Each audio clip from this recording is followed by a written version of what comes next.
Hello. In this video I will show you how to enable Google Assistant on lock screen on Samsung Galaxy M35. So you have to start by opening your Google application, then click on your avatar and go to Settings. Now click on Google Assistant and then click on Hey Google and Voice Match. Now click here on Hey Google and then click on More and I agree. Then click More and I agree. Now click Next.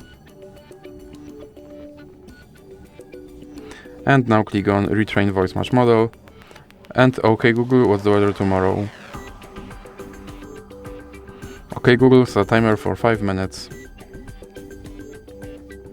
Hey Google, make a call. Hey Google, remind me to water my plants every Monday. Now click Next. And then click Back.